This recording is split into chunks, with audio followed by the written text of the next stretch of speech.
Alrighty. So Baltimore coming in at 5-2. Well, I guess Minnesota's going to Baltimore at 3-4 against the 5-2 Baltimore Ravens. Offensively, the Ravens are eighth in total offense. They're fourth in yards per play at 6.2 yards. Ninth in passing yards. They are 27th in sack percentage at 8.2%. 17th in touchdown percentage, 4.2, and 15th in interception percentage at 2.1. So they're getting a lot of yards, but they're also getting sacked a bit, middling in the touchdowns, and not the worst, but not the best at keeping the ball safe. They're third in rushing yards, as expected to be that high at 149.4 yards per game. Fifth in yards per carry at 4.9.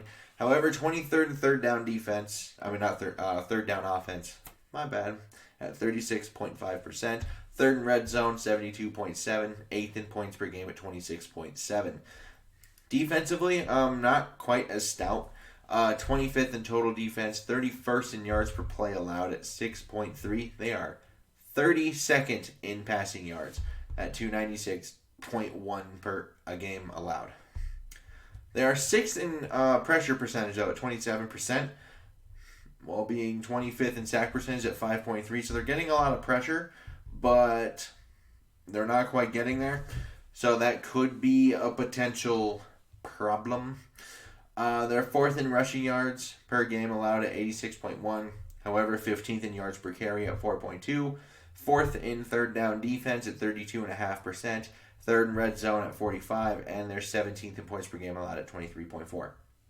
Now their injury report, Patrick McCarry, guard, he's doubtful, as is Latavius Murray, doubtful with an ankle. Watkins is questionable with a thigh, and Rashad Bateman, he is questionable with a groin, but he wasn't on the injury report until Friday, where he did not practice. So his questionable might be very close to doubtful. Now Minnesota, offensively 16th in total offense, 13th in yards per play at 5.8, 8th in passing yards. They're 4th in sack percentage at 3.5%, 12th in touchdown percentage, and 1st in interception percentage. They are 10th in rushing yards and 12th in yards per carry at 4.5. Now, they're 25th on third downs, which is not good, 35.7%.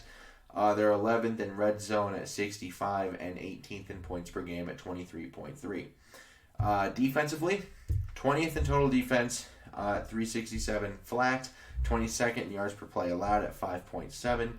They're 18th in passing yards allowed at 246.1. They are, however, 2nd in pressure percentage and 1st in sack percentage. 21st in rushing yards allowed at 120.9. And 28th in yards per carry allowed at 4.6. They are 5th in third down percentage, 25th in red zone percentage, and 12th in points per game allowed at 22.4. Now, Michael Pierce doesn't get his revenge game of sorts, as does kind of Latavius Murray in a way. But Michael Pierce out with an elbow again. Anthony Barr and Dancer are questionable with a knee and an ankle. Now, get to my real thoughts here. So offensively, I think they might be able to be relatively balanced, just because I know 4th in rushing yards looks kind of daunting, but 15th in yards per carry at 4.2 yards, not very much so. That's very obviously middling at 15th. But 32nd in pass yards, 15th in yards per carry, you might be able to be relatively balanced. And you might want to go more to a quick passing game. And that is mostly because I think you need to force their second and third level guys to actually tackle. Per Pro Football Reference, Baltimore has 14 guys who are missing at least 10% of their tackles. So kind of get the ball out in space and force their guys to tackle, because that's kind of where the problem is lying. Anthony Averett's actually playing really well this year, so maybe avoid him. It's a 73 passer rating against him. So, and then just as an overlying thing here, maybe act like you want to score. That's a new thought, but it'd be nice to pretend. Defensively, Hunter's now on IR, so I have a major concern about this pressure number really going down. I know first in sack percentage and second in pressure percentage is obviously really, really good. However, Danielle Hunter's now on IR. You traded Stephen Weatherly, so now you're left with Everson Griffin, Patrick Jones. They might promote Kenny Willekes from the practice squad. They claim Jonah Williams from the Rams. And then you got Wanham. There's a lot of unknowns. Wanham lost his starting spot to Everson Griffin this past year. We haven't seen Patrick Jones yet. So I have my worries there. And I do think Minnesota played the run much, much better versus the Dallas Cowboys. However, when they did get runs, they kind of used this diamond formation where they had Lael and Connor McGovern in the backfield with Zeke, and that worked really well. However, Baltimore has an even better run game. They don't need to go to tactics as that. I don't have much faith they're going to stop this run. I know Cincinnati did it defensively. They kind of limited them. I don't think this Minnesota defense is that good to do that. So that just is what it is.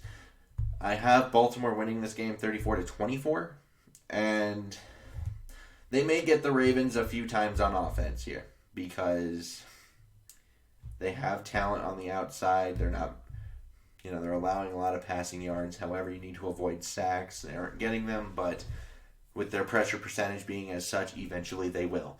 So, yeah, and I just have absolutely no faith in this coaching staff to realize your defense isn't elite, because that's kind of how they've been calling their offense, as if they have a defense that's going to keep teams to 10 to 14 points and acting as if they can only score 17 and 20 and be okay.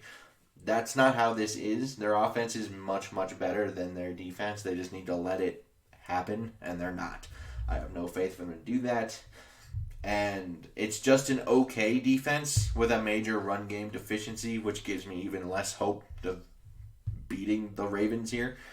So it's and if it just continues, this is a 6 to 8 win team at best. So that's just where we are.